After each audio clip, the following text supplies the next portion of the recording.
मंगलवार का व्रत मारुति नंदन श्री हनुमान जी का व्रत है। यह सब प्रकार के दैविक एवं भौतिक सुखों को देने वाला है। संतान प्राप्ति, रक्त विकार नष्ट करने, आत्मशक्ति विकास, राज सम्मान प्राप्ति तथा संपूर्ण मनोकामनाओं को सिद्ध करने के लिए मंगलवार का व्रत किया जाता है। श्री पद्म पुराण में मंगलवार के व्रत तथा कथा का विस्तार पूर्वक वर्णन है।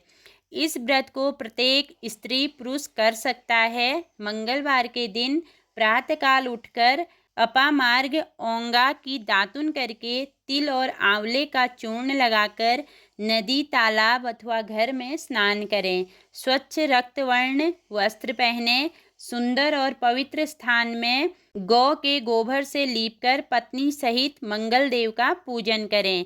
लाल चावलों से अष्टदल कमल बनावें, उस पर स्वर्ण की मूर्ति कांसे के कटोरे में जल के कलश पर स्थापित करें।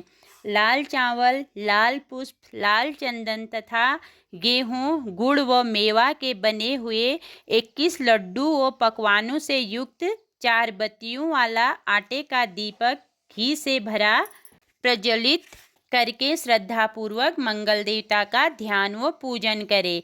ओम भौमाय नमः इस मंत्र से पूजा की सभी वस्तुएं देवता पर चढ़ाएं। मंगल देव के 21 नामों के साथ दक्षिणा व लड्डू अर्पण करें। तो चलिए शुरू करते हैं मंगलवार व्रत कथा। एक समय ऋषि मुनियों को तपोभूमि परम पावन नैमिषारण्य तीर्थ में भूमंडल के 88,000 शौनकादि ऋषि एकत्रित हुए। उन्होंने श्री सूत जी से पूछा, हे महामुने, आपने अनेक पुराणों की दिव्य तथा दुर्लभ कथाएं हमें सुनाई है। अब कृपा करके कलिकाल की अल्प आयु भोगी मानव जाति के हित साधन के लिए सरल, प्रभावशाली एवं तत्काल फल देने वाले व्रत की कथा सुनाइए, जिससे अकाल मृत्यु, दरिद्रता, रोग, सर्प भय, शोक, अपवित्रता तथा अज्ञान आदि दूर होकर भगवत भक्ति, धार्मिक एकाग्रता तथा पवित्रता प्राप्त होकर मन को शांति मिले। ऋषि मुनियों की उत्सुकता देखकर सूत जी बोले, हे मुनियों, आप सबने अत्यंत मनोरम लोक हितकारी प्रश्न पूछा है। इससे पूर्व यही प्रश्न एक बार धर्मराज के अवतार श्री युधिष्ठिर ने भगवान श्री कृष्ण से पांडवों की सभा में किया था। युधिष्ठिर ने कहा, हे प्रभु, आपके सत्संग लाभ के फल स्वरूप मुझे अनेकों व्रत कथाओं तथा धर्म के पावन स्वरूप का ज्ञान प्राप्त हुआ है।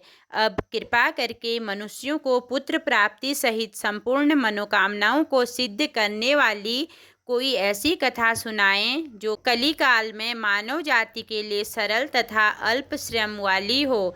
भगवान श्री कृष्ण ने युधिष्ठिर से कहा, हे राजन, आपकी जिज्ञासा को शांत करने के लिए मैं एक अत्यंत प्राचीन ऐतिहासिक कथा कहता हूँ। इसे पूर्ण एकाग्रता के साथ सुनो। कुंडनपुर नामक एक नगर था। उसमें नंदा नामक निर्धन ब्राह्मण रहता था। उसकी पत्नी का नाम सुनंदा था। उनके दुख का सबसे बड़ा एक कारण निसंतान होना था। ब्राह्मण की पत्नी सुनंदा सती, साध्वी तथा पतिव्रता थी। वह नियम पूर्वक प्रत्येक मंगलवार के दिन श्री हनुमान जी की कथा का पाठ और पूजन करने के बाद उनको भोग लगाकर स्वयं भोजन किया करती थी। काम की अधिकता से एक मंगलवार को यह हनुमान जी का भोग न लगा सकी। सायंकाल के समय जब उसे याद आई तो वो अत्यंत दुखी हुई और उसे पश्चाताप भी हुआ कि आज पूजन, व्रत तथा भोग इत्यादि कोई भी नियम पालन नहीं हो सका। उसने भी अन्न जल ग्रहण नहीं किया और अब अगले मंगलवार को हनुमान जी का व्रत, पूजन तथा भोग लगाकर ही अन्न जल ग्रहण करूंगी, ऐसा प्रण करके वह दुखी मन से सो गई। वह प्रतिदिन हनुमान जी का स्मरण कर भोजन बनाकर पति को खिला देती, पर स्वयं भोजन नहीं करती थी। इस प्रकार उसने 6 दिन व्यतीत कर दिए, किंतु दुर्बल होने के कारण मंगलवार के दिन वह प्रातःकाल ही मूर्छित होकर गिर पड़ी। उसकी इस निष्ठा और भक्ति भाव से प्रसन्न होकर हनुमान जी उसके सम्मुख प्रकट होकर बोले, हे सुनंदे, मैं तेरी भक्ति से अत्यंत प्रसन्न हूँ। तू वर मांग। सुनंदा बोली, हे भगवान, मेरी कोई संतान नहीं है, अतएव कृपा करके मुझे संतान प्राप्ति का वर दें। श्री हनुमान जी बोले, तेरी अभिलाषा पूर्ण होगी और तुझे ऐसे कन्या रत्न की प्राप्ति होगी जिसके अष्टांग तुझे प्रतिदिन सोना दिया करेंगे। ऐसा वर देकर हनुमान जी अंतर्ध्यान हो गए। श्री हनुमान जी से वरदान पाकर ब्राह्मणी सुनंदा अत्यंत प्रसन्न हुई और संपूर्ण घटना का विवरण अपने पति नंदा को सुनाया तो वो कन्या प्राप्ति से कुछ दुखी तो हुआ, मगर अष्टांग से स्वर्ण प्राप्ति की बात से वो प्रसन्न हो उठा। उसने सोचा कि कन्या के आगमन से मेरी निर्धनता भी दूर हो जाएगी। श्री हनुमान जी की कृपा से वो ब्राह्मणी यथासमय गर्भवती हुई और 10वें महीने में उसे कन्या रूपी रत्न प्राप्त हुआ। 10वें दिन ब्राह्मण ने कुल पुरोहित को बुलाकर कन्या का नामकरण संस्कार कराया। पुरोहित ने जन्म, नक्षत्र तथा राशि के अनुसार कन्या का नाम स्वर्णा रखा। कन्या के पूर्व जन्म के संस्कार बड़े उत्तम थे और उसने पहले जन्म में मंगलदेव का विधि विधान से व्रत व पूजन किया था।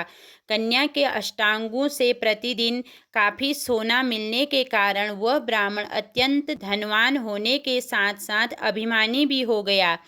प्रकृति की विकास गति के अनुसार जैसे शुक्ल पक्ष का चंद्रमा बढ़ता है, उसी प्रकार कन्या भी प्रतिदिन बढ़ने लगी। एक दिन सुनंदा ने अनुभव किया कि उसकी कन्या विवाह के योग्य हो गई। अतएव उसने पति से कहा कि किसी योग्य सुंदर वर को देखकर अपनी पुत्री स्वर्णा का विवाह कर दें, क्योंकि शास्त्रीय विधान के अनुसार 8 वर्ष की गौरी, 9 वर्ष की रोहिणी तथा 10 वर्ष की कन्या रजस्वला मानी गई है। गौरी के दान से पाताल लोक तथा रोहिणी के दान से बैकुंठ लोक की प्राप्ति होती है, किंतु रजस्वला कन्या का दान शास्त्र विरुद्ध होने से घोर नरक की प्राप्ति होती है। अतएव सब दानों में श्रेष्ठ कन्या का दान उचित समय पर करके इस लोक तथा परलोक को सुधारिए। पत्नी सुनंदा के शास्त्र समस्त वचनों को सुनकर द्रव्य के लोभी ब्राह्मण ने कहा, अभी तो स्वर्णा केवल 10 वर्ष की ही हुई है, तुम व्यर्थ की चिंता करती हो। मैंने तो 16 वर्ष तक कन्याओं के विवाह कराए हैं, अतः चिंता की कोई बात नहीं। पति की बात सुनकर सुनंदा ने कहा, रसवला कन्या का दर्शन पिता और भाई के लिए निषिद्ध है। रसवला का दर्शन कर ये नरक और घोर पातक के अधिकारी बनते हैं। स्वर्णा की आयु शास्त्रोक्त विवाह के योग्य है, ऐसा जानकर आप इसका शीघ्रातिशीघ्र विवाह कर दें। पत्नी के तर्क और आग्रह के आगे नंदा निरुत्तर हो गया। उसने कहा, मैं कल से ही उपयुक्त वर ढूंढना प्रारंभ कर देता हूँ।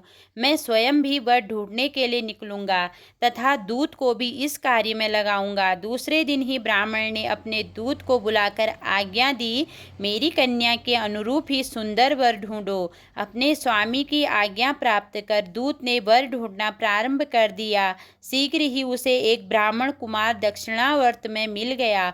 वह सुंदर तथा योग्य ब्राह्मणत्व से संपन्न था। दूत ने अपने स्वामी को सूचित किया तो नंदा ने जाकर स्वयं भी अपने भावी दामाद का निरीक्षण किया। उसे सब प्रकार से योग्य पाकर नंदा संतुष्ट हो गया और शीघ्र ही उसने अपनी सर्वगुण संपन्न कन्या का विवाह उससे कर दिया। कन्यादान में नंदा ने सब प्रकार के धन धान्य दिए।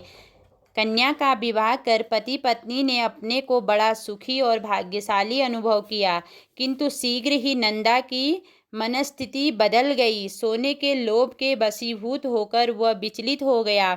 उसने विचार किया कि कन्या का विवाह तो मैं कर ही चुका, कल प्रातः ही यह अपने पति गृह प्रस्थान करेगी। इस प्रकार अब मुझे पुत्री स्वर्णा के अष्टांग से निकलने वाला सोना प्राप्त नहीं होगा। अब यह स्वर्ण इसके पति अर्थात जामाता सोमदेव को प्राप्त होगा। मेरे द्वारा संचित किया हुआ धन कन्या के वस्त्राभूषणों आदि में व्यय हो गया। शेष बचा हुआ धन भी कुछ समय में खर्च हो जाएगा। निश्चय ही इस कन्या का विवाह करके मैंने बड़ी भारी भूल की है। अब एकमात्र यह उपाय है कि कन्या को किसी प्रकार पति गृह जाने से रोक कर अपने ही घर पर रखा जाए। इस प्रकार करते करते नंदा रात भर जागता रहा। अंत में उसने धर्म के विरुद्ध एक भयानक निर्णय किया कि जब कन्या को लेकर सोमदेव अपने घर के लिए प्रस्थान करेगा तो मार्ग में छिपकर उसका वध कर दूंगा और कन्या स्वर्णा को समझा बुझाकर अपने घर ले आऊंगा। विधवा निराश्रय पुत्री को घर पर रखने के कारण समाज भी मेरी निंदा नहीं करेगा और स्वर्णा से मुझे पहले की तरह नियमित सोना प्राप्त होने लगेगा। प्रातःकाल शुभ मुहूर्त विचार कर नंदा और सुनंदा ने जामाता जमाई तथा कन्या को धन धान्य से संतुष्ट कर प्रसन्नचित्त सभी स्वजनों के सामने विदा किया। इधर सोमदेव अपनी पत्नी स्वर्णा को लेकर घर की ओर चल पड़ा और उधर सोने का लोभी मतिभ्रष्ट नंदा एक अन्य मार्ग से आकर जामाता सोमदेव की हत्या करने के उद्देश्य से छिप गया। उचित अवसर पाकर गुप्त रूप से पीछा करते हुए नंदा ने अपने जामाता सोमदेव का वध कर दिया और लुप्त हो गया। फिर कुछ समय पति के शव के पास विलाप करती हुई पुत्री स्वर्णा के सामने प्रकट होकर बनावटी शोक व्यक्त करते हुए नंदा कहने लगा, हे पुत्री, लुटेरों ने तेरे पति का वध कर दिया है। अब तू घर चल, वहाँ पर ही रहकर अपने शेष जीवन को व्यतीत करना। भगवान की इच्छा के आगे किसी का कोई वश नहीं चलता है। उसे जो अच्छा लगता है वही करता है। तू धैर्य धारण कर, जो भाग्य में लिखा है वही होगा। इससे किसी का कोई दोष नहीं है। पिता के कपट नीतिपूर्ण वचनों को सुनकर स्वर्णा बोली, हे पिता, इस संसार में पति विहीन नारी का जीवन व्यर्थ है। मैं अपने कर्तव्य का पालन करूंगी। माता पिता तथा सास ससुर के यश को बढ़ाने वाले धर्म का पालन करते हुए अपने पति के साथ मैं सती हो जाऊंगी, परंतु लौटकर घर नहीं आऊंगी। अपनी कन्या स्वर्णा के वाक्यों को सुनकर ब्राह्मण अत्यंत दुखी हुआ।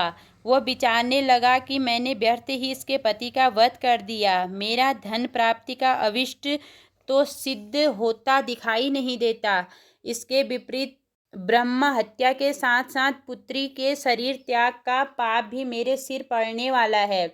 इस प्रकार विचार कर पश्चाताप तथा ग्लानि के वशीभूत होकर नंदा दुखी होकर रोने लगा।